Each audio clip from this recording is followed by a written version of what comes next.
Hello everyone, welcome to our channel. Postal GDS recruitment 2024కి సంబంధించి edit option అయితే వచ్చింది ఇవాళ. మరి మీ అప్లికేషన్లో ఏమైనా తప్పులు చేసి ఉంటే వాటిని ఎడిట్ చేసుకునేటువంటి అవకాశం ఉంది. మరి వేటిని ఎడిట్ చేసుకోవచ్చు అనేటువంటివి చూద్దాం. అలానే ఈ యొక్క రిజల్ట్స్ని ఎప్పుడు రిలీజ్ చేయనున్నారనేటువంటి ఆ రిజల్ట్స్ డేట్ను కూడా, పోస్టల్ జీడీఎస్ రిజల్ట్స్ డేట్ను కూడా మీకు ఈ వీడియోలో ఎక్స్ప్లెయిన్ చేయబోతున్నాను.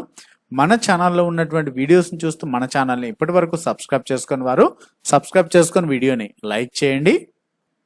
ముందుగా మీ యొక్క అప్లికేషన్ ఏ విధంగా ఎడిట్ చేసుకోవాలి అనేది చూపిస్తాను.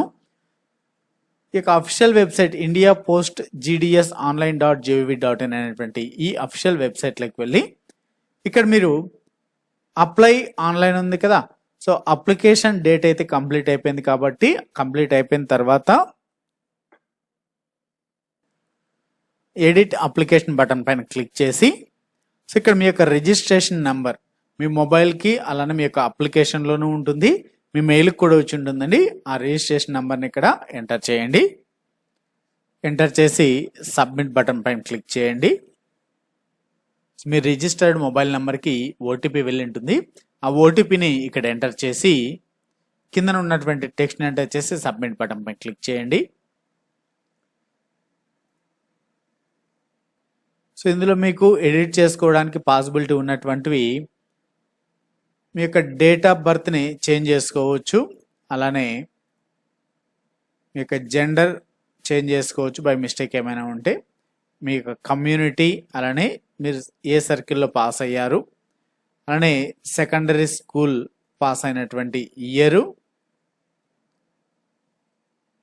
ఆధార్ నంబరు, డిజేబిలిటీ, అలానే ఎంప్లాయా కాదా అనేటువంటిది, అలానే మీ యొక్క ఫోటో, మీ యొక్క సిగ్నేచర్, ఇవి మాత్రం మీరు ఎడిట్ చేసుకోగలరండి. మీ నేమ్ని కావచ్చు, అలానే మీరు చదివినటువంటి లాంగ్వేజెస్ కావచ్చు, మీ మొబైల్ నెంబర్ని, ఈమెయిల్ ఐడిని, మీ నేమ్ని చేంజ్ చేసుకోవడానికి పాసిబిలిటీ ఉండదండి. Only date of birth, gender, community, father name, అలానే మీరు చదివినటువంటి circle, passing year, Aadhaar number, డిజేబిలిటీని, అదేవిధంగా మీ యొక్క ఎంప్లాయ్ డీటెయిల్స్ని, మీ ఫోటోని, మీ సిగ్నేచర్ని, వీటిని మాత్రం మీరు చేంజ్ చేసుకోవచ్చు. సో మరి ఈ చేంజ్ చేసుకున్న తర్వాత కింద ఉన్నటువంటి సబ్మిట్ బటన్ పై క్లిక్ చేసినట్టయితే మీ అప్లికేషన్ అనేది ఎడిట్ అవుతుంది. మరి రిజల్ట్ డేట్ ఎప్పుడు, సో మరి రిజల్ట్స్ ఎప్పుడు వచ్చేటువంటి అవకాశం ఉంది, దానికి సంబంధించినటువంటి డీటెయిల్స్ని ఇప్పుడు చూద్దాం. సో మరి ఇంతకుముందు నోటిఫికేషన్స్ని ఒకసారి గమనించినట్టయితే మనం 2022లో, సో మరి 2022 నోటిఫికేషన్ రిలీజ్ చేసినప్పుడు అప్లికేషన్ లాస్ట్ డేట్ ఎప్పుడు అంటే 5/6/2022, అనగా జూన్ 5వ తేదీ లాస్ట్ డేట్ ఇచ్చారు. మరి రిజల్ట్స్ ఎప్పుడు వదిలారంటే జూన్ 20వ తేదీ వదిలారండి రిజల్ట్స్ని, అనగా 15 రోజుల తర్వాత, అంటే 2 వీక్స్ తర్వాత రిజల్ట్స్ని వదిలారు. అలానే 2023 నోటిఫికేషన్లో చూసినట్టయితే ఫిబ్రవరి 19, 2023న అప్లికేషన్ లాస్ట్ డేట్ ఇచ్చారు. మరి రిజల్ట్స్ని ఎప్పుడు వదిలారు, 11th మార్చ్. సో కనుక మనకు ఇక్కడ ఒక 11 రోజులు, ఫిబ్రవరి అంటే 11 రోజులు ఉండవు కదా, 9 రోజులు ఉంటాయి ఇక్కడ ఫిబ్రవరిలో, ఇంకొక 11 రోజులు, సో 20 రోజులు.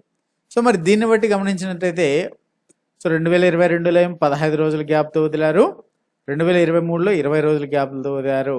మరి 2024 నోటిఫికేషన్కి application last date August 5, 2024, so ఎస్టర్డేతో కంప్లీట్ అయింది. మరి నెక్స్ట్ ఇంకొక 15 or 20 డేస్ తర్వాత రిజల్ట్స్ని రిలీజ్ చేసేటువంటి అవకాశం ఉంది. సో ఇంకొక 5 డేస్ వేసుకున్నాం, 25 డేస్ అనుకున్నా కూడా మనకు ఈ ఆగస్ట్ మంత్ ఎండింగ్లో ఈ జీడిఎస్ రిజల్ట్స్ని అయితే వదులుతారు. మరి రిజల్ట్స్ని ఎలా తెలుసుకోవచ్చు అంటే, మీకు మొబైల్కి కానీ లేదంటే ఈమెయిల్కి కానీ ఇంటిమేషన్ వస్తుంది. అదేవిధంగా షార్ట్ లిస్ట్ అయినటువంటి వాళ్ళ డాక్యుమెంట్ వెరిఫికేషన్కి, అదేవిధంగా మీరు షార్ట్ లిస్టెడ్ క్యాండిడేట్స్ యొక్క లిస్ట్ని అఫీషియల్ వెబ్సైట్లో ఉంచడం జరుగుతుంది పోస్టల్ డిపార్ట్మెంట్. సో కాబట్టి ఈ విధంగా చెక్ చేసుకోవచ్చు. సెలెక్ట్ అయిన వాళ్ళకి మెయిల్ ఆర్ మొబైల్కి కూడా మెసేజ్ అనేది రావడం జరుగుతుంది. మరి అప్లికేషన్ ఎడిట్ ఆప్షన్ అయితే వచ్చింది. రిజల్ట్స్ కూడా మనకు ఈ మంత్ ఎండింగ్ లోపల వచ్చేటువంటి అవకాశం ఉందండి. సో ఇదండి మరి జీడిఎస్ లేటెస్ట్ అప్డేట్. మీకు ఈ వీడియో నచ్చినట్టయితే లైక్ చేయండి, షేర్ చేయండి. మరిన్ని ఇటువంటి అప్డేట్స్ కోసం మన ఛానల్ని తప్పకుండా సబ్స్క్రైబ్ చేసుకోండి.